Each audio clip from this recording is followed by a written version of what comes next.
Magandang umaga po, Monsignor, sa atin pong lahat, mga kapatid. Isama po natin sa ating mga panalangin ang mga sumusunod na intentions sa ating banal na pagdiriwang ng misa.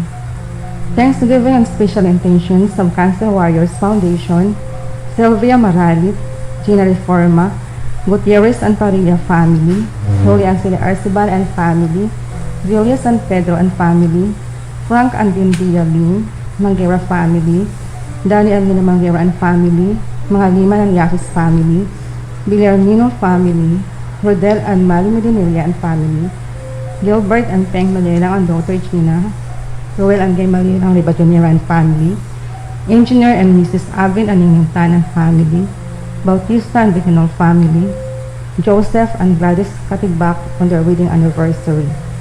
For the safety of the doctors, nurses, hospital staff, military government officials, volunteers, priests, and lay persons all over the world.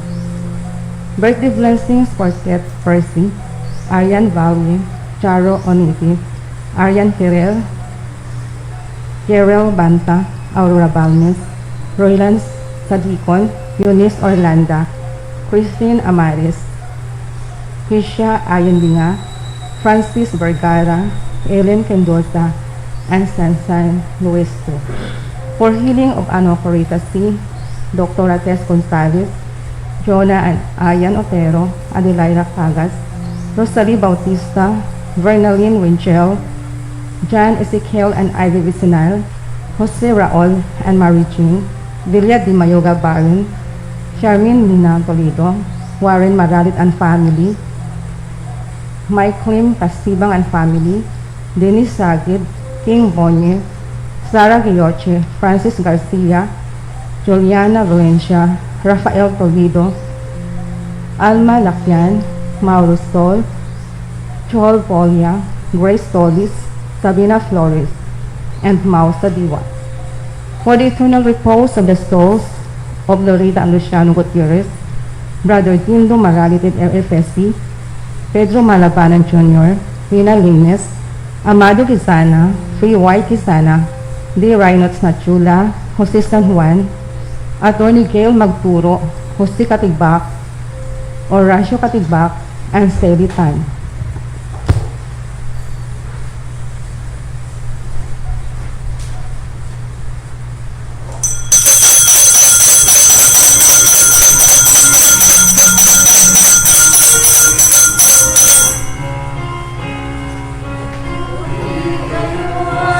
Panginoong Diyos, lahat ng santinapang magsiawit kayo at siya'y pagdawal magpakailanman. Puri kayo mga anghel ng Diyos sa Panginoong may kapal. Puri kayo mga langit sa Diyos na sa'yo lumikha. Puri kayo sa Panginoong Diyos, lahat ng santinakpan. Siawit kayo at siya'y pagdawal magpakailanman.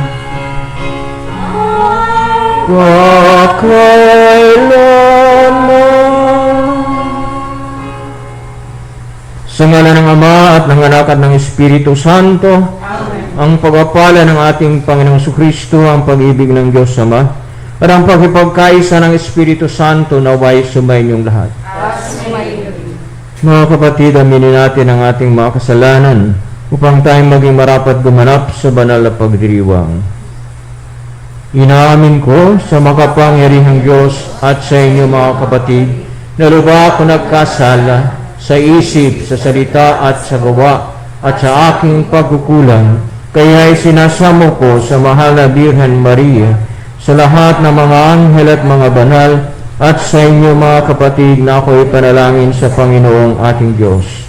Kawaan tayo ng makapangyarihang Diyos, patawarin tayo sa ating mga kasalanan, at patnubayan tayo sa buhay na walang hanggan.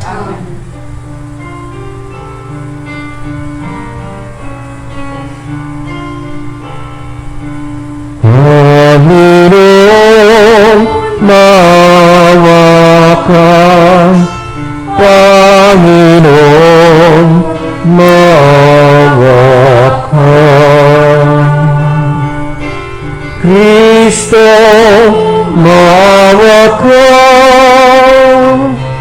Kristo, maawa ka sa amin. Panginoon, maawa ka. Panginoon, maawa ka. Manalangin tayo. Ama naming makapangyarihan, iginawad mo kay San Francisco ng Assisi ang pagkakawangis kay Kristo sa kusang pagpapakarukha at pamumuhay na hamak. Mataluntulawa namin ang kanyang landas upang masundan namin siya at makaisa ka sa maligayang pag-ibig sa pamamagitan ni Jesucristo kasama ng Espiritu Santo magpa sa walang hanggan.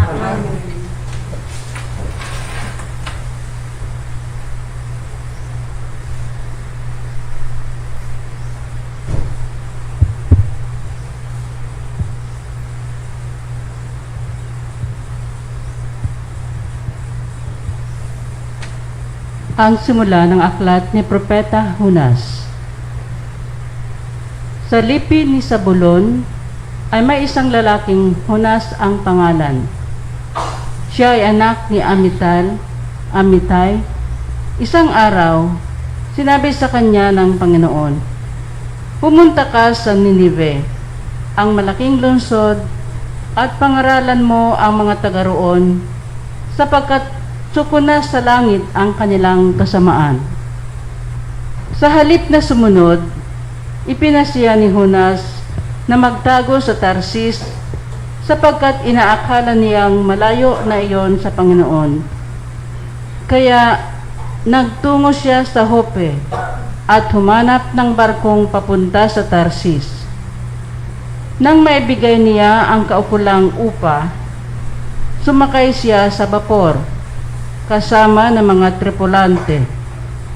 Ngunit nang sila'y nasa laot na, nagpalitaw ng malakas na bagyo ang Panginoon.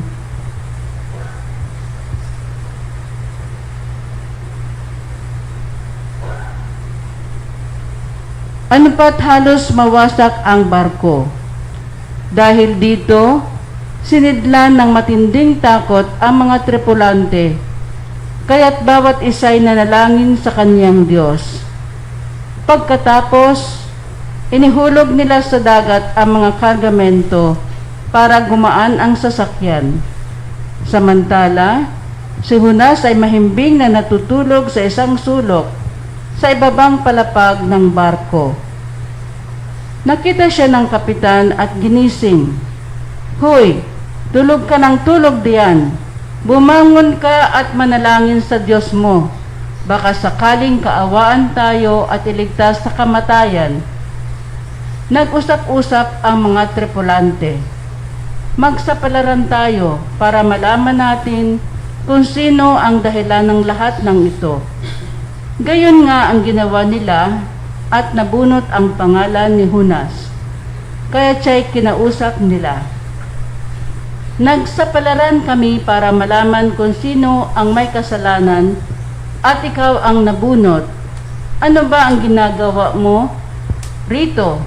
At taga saan ka?" "Ako ay Hebreo," sagot ni Jonas. "Nananalig ako sa Panginoon, ang Diyos ng kalangitan, ang lumikha ng dagat at ng lupa." Bago pa ito nangyari, sinabi ni Jonas na pinagtataguan niya ang Panginoon. Kaya't sa malaking takot, pahilakbot nilang sinabi kay Jonas, "Napakalaki ng ginawa mong kasalanan. Lalong lumakas ang bagyo, kaya si Jonas ay kinausap uli ng tripulante. Ano ang ibig mong gawin namin sa iyo para pumayapa ang dagat? Ihagis ninyo ako sa dagat, sapagkat alam kong ako ang dahilan ng nagngingit-ngit na bagyong ito. Sagot niya.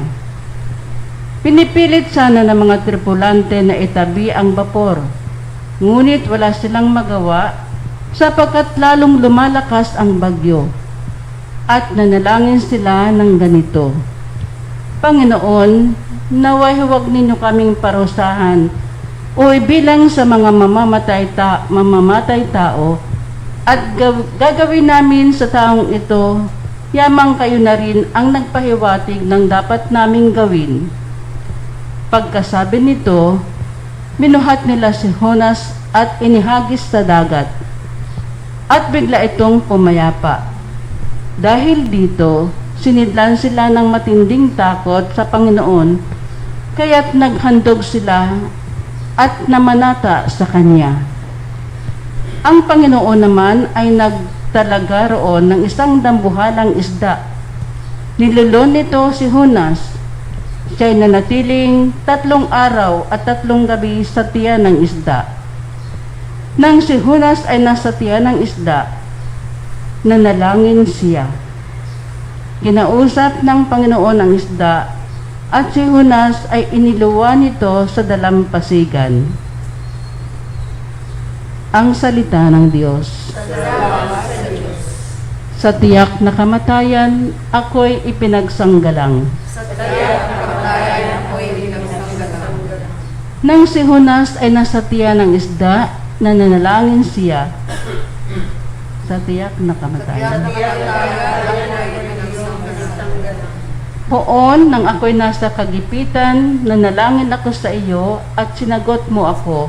Mula sa kailalimang walang katulad, ako'y tumatawag sa iyo at dininig mo ako. Sa tiyak na kamatayan, ako'y iyong ipinagsanggalang. Inihulog mo ako sa pusod ng dagat, napadpad ako sa laot ng karagatan, at natabunan ng malalaking alon. Sa tiyak na kamatayan, ako'y iyong ipinagsanggalang. Sinabi ko, nalayo ako sa iyo, kailan ko kaya makikita uli ang banal mong templo? Sa tiyak na kamatayan, ako'y iyong ipinagsanggalang. Nang maramdaman kong mapupugto na ang aking hininga, naalaala kita poon. Ako'y dumaing at narinig mo ako mula sa iyong banal na templo. Sa tiyak na kamatayan, ako'y iyong ipinagsanggalang. Magsitayo.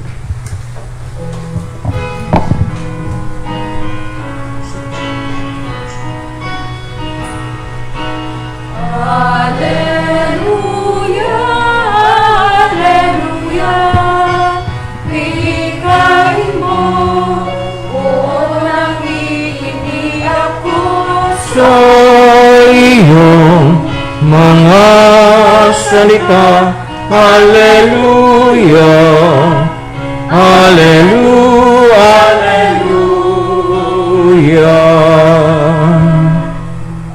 Sumainyo ang Panginoon. Ang mabuting balita ng Panginoon ayon kay San Lucas. papuri sa iyo, Panginoon. Noong panahong iyon, may isang eskribang lumapit kay Jesus upang siya'y subukin. Guro, aniya, ano ang dapat kong gawin upang magkamit ng buhay na walang hanggan? Sumagot si Jesus, ano ang nang saserdote pagkakita sa taong nakahandusay, siya'y lumihis at nagpatuloy sa kanyang lakad. Dumaan din ang isang Levita, ngunit tiningnan lamang niya at nagpatuloy sa kanyang lakad. Ngunit may isang Samaritanong naglalakbay na naparaan doon. Nakita niya ang hinarang at siya'y nahabag. Lumapit siya, binusa ng langis at alak ang mga sugat nito at tinalian. Saka isinakay ang tao sa kanyang sasakyang hayop, dinala sa bahay panuluyan at inalagaan doon. Kinabukasan, dumukot siya ng 2 denaryo, ibinigay sa may-ari ng bahay panuluyan at sinabi, alagaan mo siya at kung magkano man ang kakulangan niyan, babayaran ko sa aking pagbabalik. Sino ngayon sa palagay mo ang nagpakita ng kanyang pakikipagkapwa sa taong hinarang ng mga tulisan? Tanong ni Jesus. Ang nagpakita ng habag sa kanya, tugon ng eskriba. Sinabi sa kanya ni Jesus, humayok ka't gayon din ang gawin mo. Bilang susi sa pagninilay natin sa salita ng Diyos sa araw na ito ay ang 2 katanungan at 2 tugon sa tanong na ito. Una, ano ang dapat kong gawin upang magkamit ng buhay na walang hanggan? At maliwanag at simpleng sinagot kung ano ang nasusulat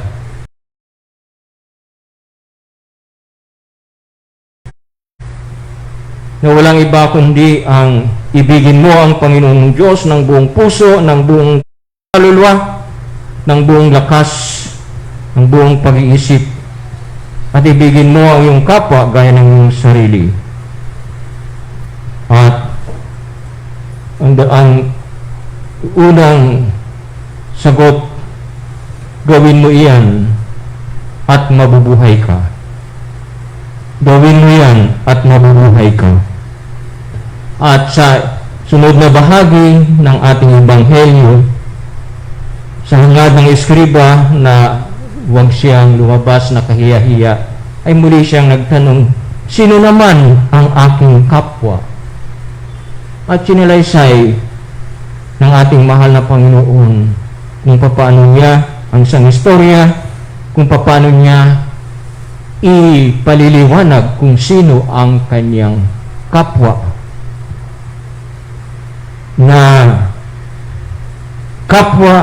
na pinalalabas sa ating ebanghelyo na higit na nangangailangan sa kanyang katatayuan. Siya ay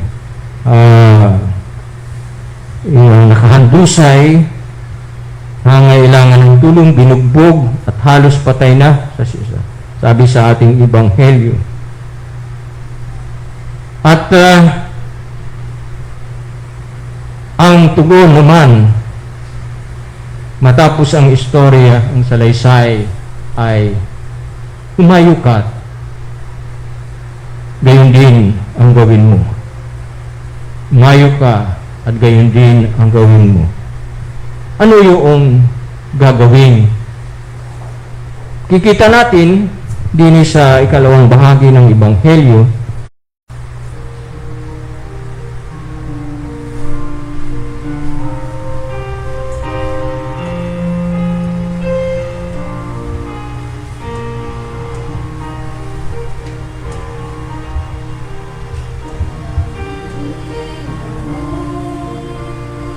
puri-puri ka Diyos sa mga lilikha sa kaundahan loob narito na pinatungtungan mo sa pinagpuan ng Diyos.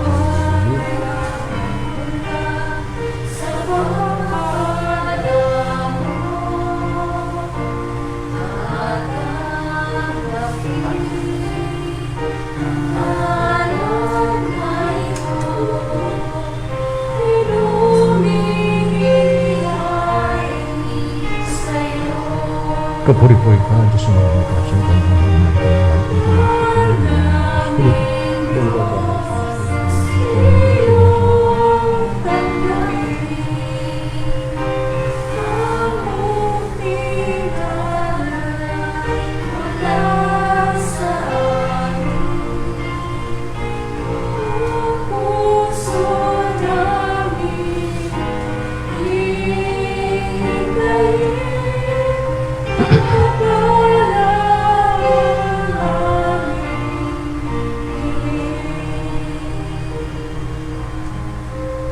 Manalangin kayo mga kapatid upang itong ating handog ay kalugdan ng Diyos Amang makapangyarihan.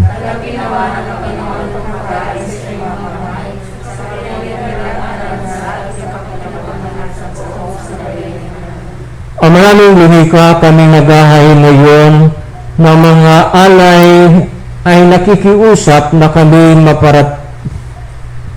marapating makaganap sa pagdiriwang ng nangyari sa krus, maniyakap ng buong pag-ibig ni San Francisco sa pamamagitan ni Jesucristo, kasama ng Espiritu Santo, magpasawalang hanggan.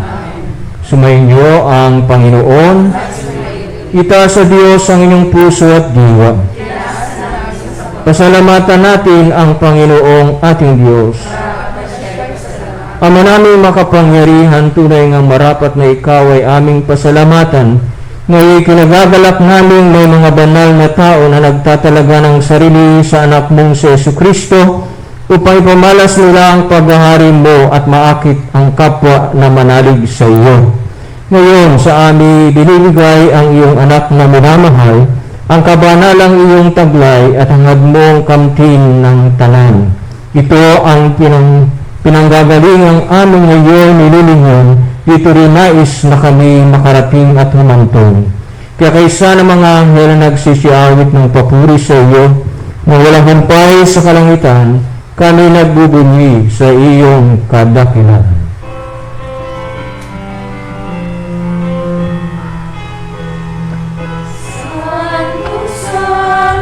Santo, Panginoong Diyos na makapangyarihan, napupuno ang langit at lupa ng kalwalhatian mo. Hosanna, Hosanna sa kaitaasan, pinagpala ang naparirito sa ngalan ng Panginoon. Hosanna, Hosanna sa kaitaasan. Ama naming banal, ikaw ang bukal ng tanang kabanalan, kaya't sa pamagitan ng iyong Espiritu, gayon pong banal ang mga kaloob na ito upang para sa amin maging katawan at dugo ng aming Panginoong Jesucristo. Bago niya pinagtiis ang kusang loob na maging handog, hinawakan niya ang tinapay, pinasalamatan kanya, pinaghati-hati niya yon, iniabot sa kanyang mga alagad at sinabi, tanggapin ninyong lahat ito at kanin, ito ang aking katawan na ihahandog para sa inyo.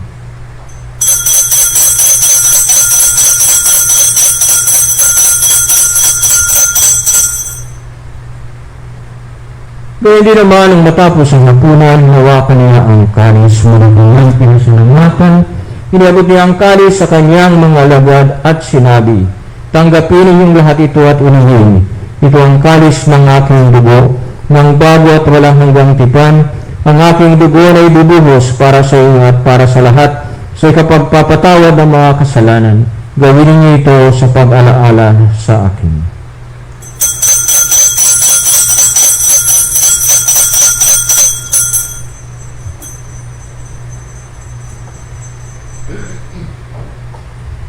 Pagbunin natin ang misteryo ng pananampalataya.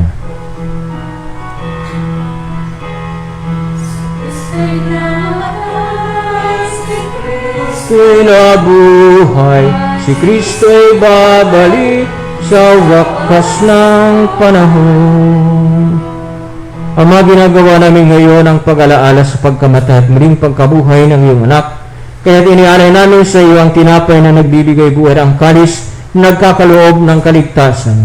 Kami nagpapasalamat dahil kami minarapat na tumayo sa harap mo para maglingkod sa iyo. Isinasamo namin kami magsasalo-salo sa katawan ng dugo ni Kristo ay mabuklod sa pagkakaisa sa pamagitan ng Espiritu Santo. Ang malingapin mo ang iyong simbahang laganap sa buong daigdig. Puspusin mo kami sa pag-ibig kaysa ni Francisco na aming Santo Papa at ni Marcelino na aming Obispo at ng Tanang Kaparian. Alalahanin mo si Araceli na tinawag mo mula sa daigdig na ito nung siya'y binyagan, siya'y nakaisa ni Kristo sa pagkamatay, ngayong siya'y pumanaw, naway makaisa ni Kristo sa pagkabuhay. Alalahanin mo rin ang mga kapatid naming nahimlay, may pag-asang sila'y muling mabuhay, gayon din ang lahat ng mga pumanaw. Kaawan mo sila at patuloyin sa iyong kaliwanagan. Kaawan mo at pagindapatin kaming lahat na makasalo sa iyong buhay na walang wakas, kaysa ng mahalabihan Maria, Ina ng Diyos, kaysa ng mga apostol at ng lahat ng mga banal na namuhay dito sa daigdig ng kalugod-lugod sa iyo. May pagdiwang nawa namin ang pagpupuri sa ikararangal mo sa pamagitan ng iyong anak na aming Panginoong Jesucristo. Sa pamagitan niya, kasama niya at sa Kanya, ang lahat ng parangal at papuri ay sa Diyos ang mga makapangyarihan, kasama ng Espiritu Santo magpasawalang hanggan. Sa tagubili na nakagagaling na utos at turo ng ating Panginoong Diyos, witin natin ang panalangin tinuro niya sa atin.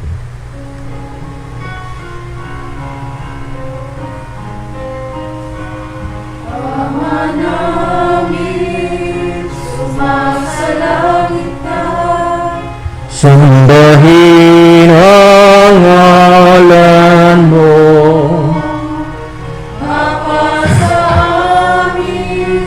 ang kaharian mo, sundin ang loob mo, dito sa lupa para lang sa langit.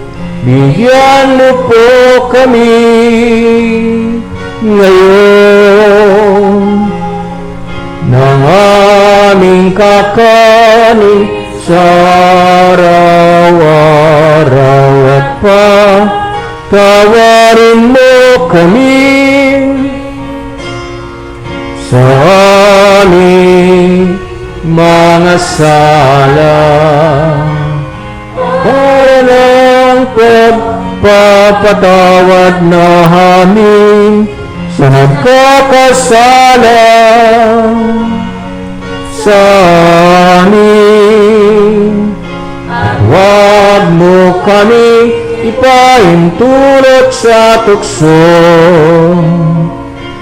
at yabya mo kami sa lahat ng masama. Niling namin kami adya sa lahat ng masama, pagkalooban ng kapayapaan araw-araw, iligtas sa kasalanan at ilayo sa lahat ng kapahamakan, samantalang aming pinanabikan ang dakilang araw ng pagpapahayag ng tagapagligtas namin si Jesucristo.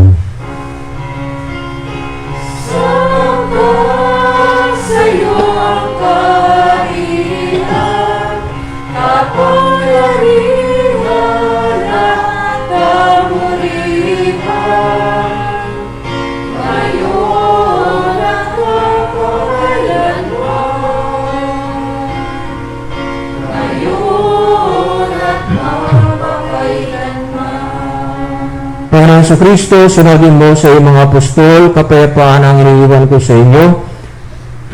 Ang aking kapayapaan ang ibinibigay ko sa inyo. Tuhayan mo ang aming pananampalataya at huwag ang aming mga pagkakasala. Pagkalooban mo kami ng kapayapaan at pagkakaisa ayon sa iyong kalooban, kasama ng Espiritu Santo magpasawalang hanggan. Ang kapayapaan ng Panginoon ay laging sumainyo. Bigayan tayo at maghingad ng kapayapaan sa isa't isa.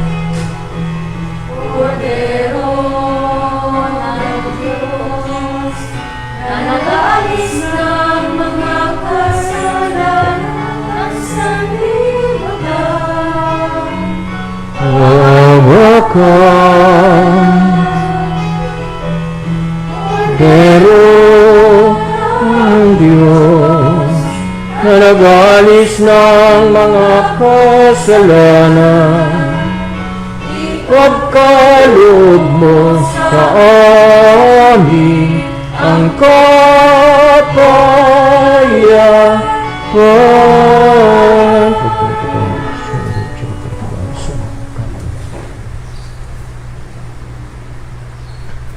Narito ang ating Panginoong Diyos, ang Kordero ng Diyos, nag-aalis ng mga kasalanan ng sanlibutan, mapagpalad tayo na inaangihan sa kanyang banal na piging. Di ako kapata, patuloy sa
Acts of spiritual communion. My Jesus, I believe that you are present in the most holy sacrament. I love you above all things, and I desire to receive you into my soul. Since I cannot at this moment receive you sacramentally, come at least spiritually into my heart. I embrace you as if you were already there, and unite myself wholly to you. Never permit me to be separated from you. Amen. Manalangin tayo. Ama naming mapagmahal, kaming pinapagsalo mo sa banal na kapakikinabang, ay gawin mong sa pagtulad sa pag-ibig at malasakit ni San Francisco, magkamit ng pagmamahal mo at makapag-ukol nito sa kapakanan ng lahat ng tao sa pamamagitan ng Kristo, kasama ng Espiritu Santo, magpasawalang hanggan. Oratio Imperata. O Diyos, amang mapagmahal, muli po kami lumalapit sa panahon ito ng pagsubok. Niring namin ang inyong biyaya upang aming malampasang lahat ang panganib na dulot ng COVID-19 na marami na ang naapektuhan at maraming buhay na rin ang nakuha. Ipinapanalangin namin ang lahat ng may karamdaman na dulot ng virus na ito ay agaran na sanang gumaling at muling makabalik sa pagpupuri sa inyo. Ganun na rin ang sige ng aming panalangin para sa mga taong naglilingkod at gumagampan para sa kapakanan ng iba, pangmasog po ang karamdamang ito at mapigilan ang higit pang pagkalat at pananalanta nito. Nagpapasalamat po kami sa bakunang naisulong sa patnubay ng iyong mga kamay. Pagpalain mo ang aming pagsisikap na mawakasan ng mga bakuna ang pandemyang sa aming bayan. Sa iyo po namin ipinagkakatiwala ang lahat ng mga mahal namin sa buhay at kami buong kababaang loob na humihingi ng inyong pong patnubay upang hindi namin malimutang paglingkuran ng mga aba at higit na nangangailangan lalo na sa mga panahon ito. Ang lahat ng ito ay aming hinihilin sa pamagitan ni Jesucristong Panginoon namin at ng Espiritu Santo magpasawalang hanggan. Mga nabihan ng biglang awa, San Jose, San Rafael Arcangel, San Roque, San Lorenzo Ruiz, San Pedro Calungsod,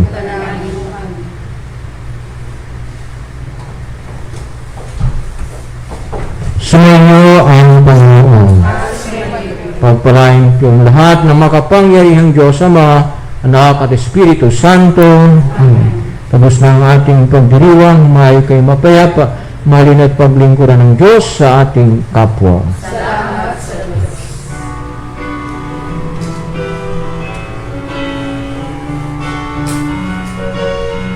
Salamat kayo sa Panginoon na siyang lumikha ng lahat ng bagay dito sa mundo.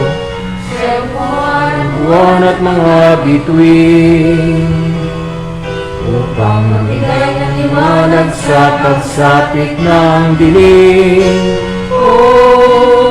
Magpasalamat sa Kanya, mga biyaya at awa